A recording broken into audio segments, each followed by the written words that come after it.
Hello everyone, कैसे हैं आप लोग। Welcome to my YouTube channel Shriram coaching classes. And as you know कि वो आप लोगों के लिए एक इंस्टाग्राम पेज भी बना दिया गया है। टाइम टू टाइम मैं उस पर कुछ इंपॉर्टेंट फैक्ट्स अपलोड करता रहूँगा। लास्ट वीडियो में मैंने लिंक दिया हुआ था इंस्टाग्राम पेज का, आज वाली वीडियो में अपलोड कर दूँगा।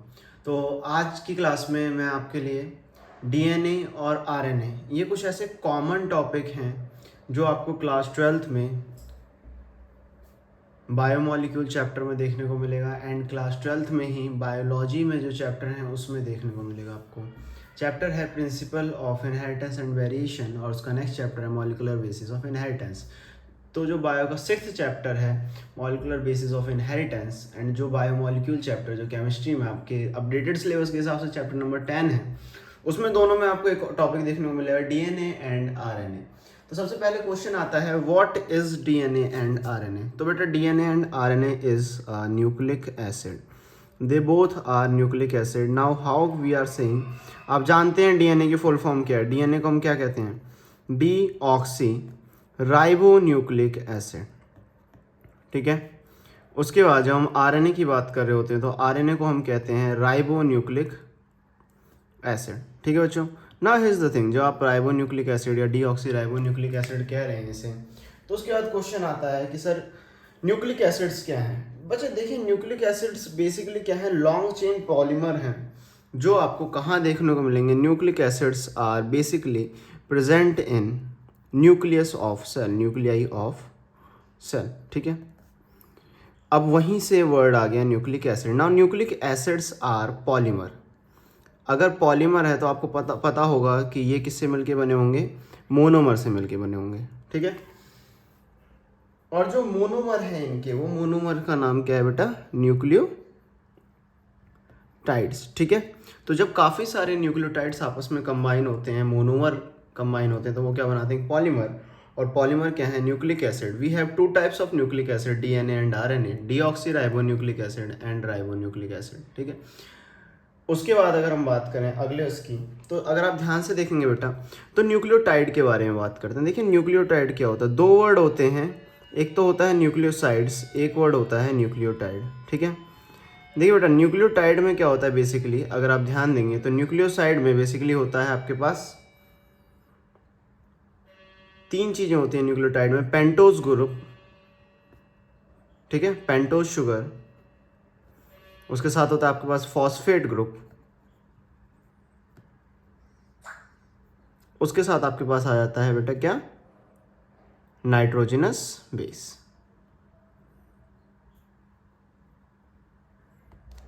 ये तीन चीजें होती हैं आपकी किसके अंदर? एक न्यूक्लियोटाइड के अंदर। अच्छा, उसके बाद अब क्वेश्चन आ रहा है, नहीं क्लियर हुआ सर कि क्या है चीजें, इसके बारे में हम बात करेंगे। अब सबसे पहले जैसे कि मैं पेंटोज शुगर के बारे में बात करूँ तो अभी थोड़ा सा हम इसके बारे में डिराइव करेंगे, डिफ्रेंशिएट करेंगे चीज़ों को। जैसे कि अगर आप बात करेंगे यहाँ पे पेंटोज शुगर के बारे में, तो बेटा पेंटोज वर्ड का मतलब क्या है? 5 कार्बन की शुगर। ठीक है, 5 कार्बन का शुगर। और 5 कार्बन का शुगर का मतलब क्या है? कि 5 कार्बन कार्बोहाइड्रेट। ठीक है। मतलब कि न्यूक्लियोटाइड के अंदर, अब आप कहेंगे सर आपने न्यूक्लियोसाइड तो बताया नहीं। बेटा अगर मैं यहाँ से फॉस्फेट ग्रुप को रिमूव कर दूं और सिर्फ वहां पर क्या छोड़ दूं? नाइट्रोजनस बेस और पेंटोज शुगर, तो अगर सिर्फ और सिर्फ पेंटोज शुगर और नाइट्रोजनस बेस रह जाए तो उसे हम क्या कहेंगे? न्यूक्लियोसाइड। ठीक है। अभी हम इसी के बारे में डिस्कस कर रहे हैं। उसके बाद डीएनए आरएनए में डिफरेंस भी करेंगे हम। तो 5 कार्बन का जो कार्बोहाइड्रेट है, इसका मतलब क्या है? देखिए बेटा हमारे पास दो तरह के न्यूक्लिक एसिड हैं, एक डीएनए एक आरएनए। तो उसी के हिसाब से हमारे पास पेंटोज शुगर भी चेंज हो जाता है। अगर मैं डीएनए के अंदर बात करूंगा तो डीएनए के अंदर जो 5 कार्बन का पेंटोज शुगर होता है वो है आपके पास 2 डी ऑक्सी राइबोज शुगर। ठीक है। ये जो 2 डी ऑक्सी राइबोज है, उसके स्ट्रक्चर के बारे में अगर मैं बात करूं तो 5 कार्बन का है, विच मीन्स इस तरीके से इसके अंदर आपको 5 कार्बन ड्राइव करना है। यहाँ पे आपके पास होता है CH2OH, यहाँ पे आपके पास आ जाएगा H।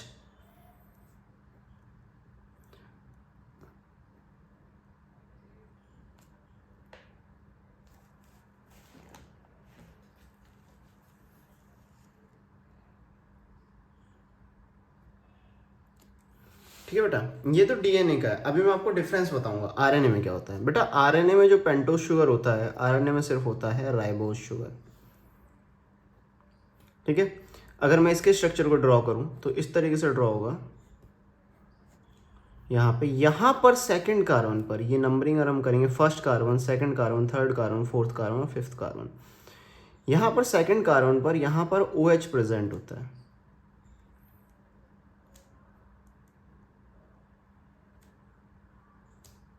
ठीक है, इस तरीके से। अब समझने वाली बात यहाँ पे है, यही है कि यहाँ पर सेकंड कार्बन की जब मैं बात करूँ तो यहाँ पर OH मिसिंग है। इसी वजह से क्या कहा गया, 2-डीऑक्सीराइबोज। अब यही पेंटोज शुगर डीएनए के अंदर है, इसी वजह से डीएनए का जो नाम है, मैंने क्या लिखा था, डीऑक्सी, मतलब सेकंड प्लेस पर क्या एब्सेंट है बेटा, OH एब्सेंट है, इसीलिए हमने उसे क्या बोला है, डीऑक्सीराइबोन्यूक्लिक एसिड। लेकिन आरएनए के अंदर, राइबोन्यूक्लिक एसिड के अंदर कौन सा पेंटोज शुगर प्रेजेंट होता है, राइबोज शुगर। ठीक है, ये दो चीजें हो गई हमारी इसके बारे में। उसके बाद अगर हम बात करें नेक्स्ट टॉपिक के बारे में, ठीक है, ये हो गया आपका डीएनए और ये हो गया आपका आरएनए। अब बात करते हैं, मैंने क्या बोला था, उसके बाद हमारे पास क्या आ गया, क्या है बेटा, फॉस्फेट ग्रुप।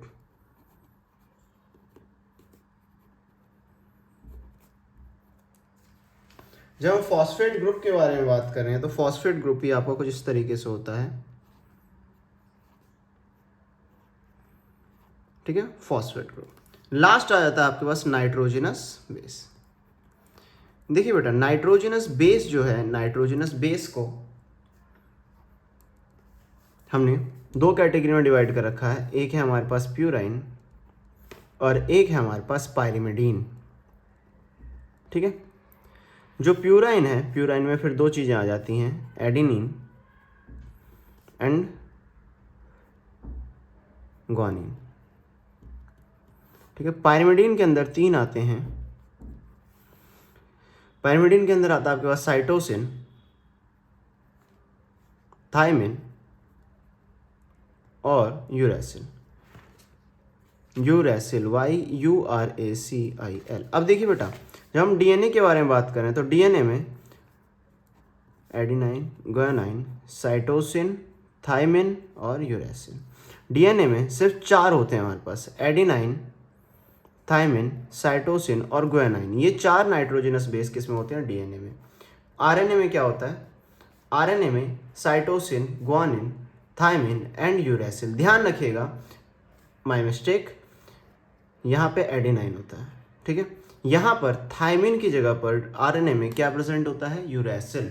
ये डिफरेंस में भी आ जाता है बेटा, और इवन डिफरेंस में ही टॉपिक कई बार पूछा भी गया है कि what is the difference between DNA and RNA. तो आपने देखा कि पहला डिफरेंस ये है कि डीएनए जो है वो डबल स्ट्रैंडेड होता है, कुछ इस तरीके से डीएनए को रिप्रेजेंट करेंगे आप, और जो आरएनए है वो सिंगल स्ट्रैंडेड होता है। डीएनए में, दोबारा सुनिएगा, पहला डबल स्ट्रैंडेड, सिंगल स्ट्रैंडेड। ठीक है, उसके बाद डीएनए में कौन सा शुगर था, हमने यहाँ पे पीछे स्टडी किया था, डीऑक्सीराइबोज शुगर। ठीक है, आरएनए में क्या था, राइबोज शुगर। फिर उसके बाद डीएनए में एडेनाइन, थायमिन, साइटोसिन, ग्वानाइन है, लेकिन इसमें थायमिन की जगह पर क्या होता है, यूरेसिल होता है।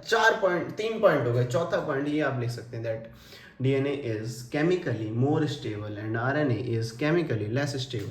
ये बताने की वजह इसलिए है क्योंकि पिछले कुछ सालों में बोर्ड में ये क्वेश्चन पूछा गया है, इवन केमिस्ट्री में भी बायोमोलिक्यूल चैप्टर में क्वेश्चन आया है कि डीएनए और आरएनए में डिफरेंस क्या है। आई होप यहाँ तक कोई परेशानी नहीं होगी। लेकिन हाँ, एक चीज़ अभी पेंडिंग है जो भी मुझे समझानी है। मैंने आपको क्या बताया था, एक न्यूक्लियोटाइड में 3 चीज़ें होती हैं। अब तीनों चीज़ें अरेंज करी जाएँ तो कैसे करी जाएँ, ठीक है, और क्या तरीका होता है उसे अरेंज करने का, तो ज़रा उसके तरीके के बारे में बात कर लें। तो मैंने आपको बताया था कि सबसे पहले हम क्या जोड़ते हैं, चलिए फॉस्फेट ग्रुप जोड़ते हैं। ठीक है, तो एक फॉस्फेट ग्रुप है हमारे पास। ठीक है,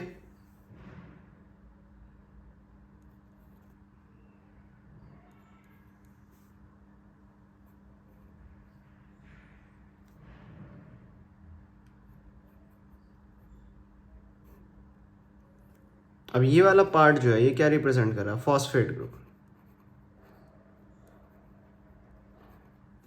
ठीक है, फॉस्फेट ग्रुप से क्या जुड़ा हुआ है, आपका पेंटोज शुगर।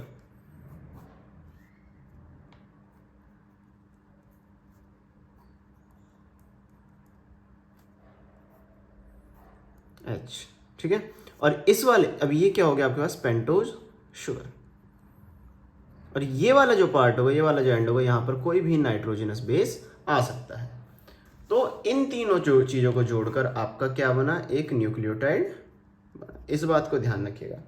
एक बात और, जैसे कि आपने ये पढ़ा था कि जब भी प्रोटीन आपस में जुड़ते हैं तो उनके बीच में कौन सा बॉन्ड बन रहा होता है बेटा, पेप्टाइड बॉन्ड।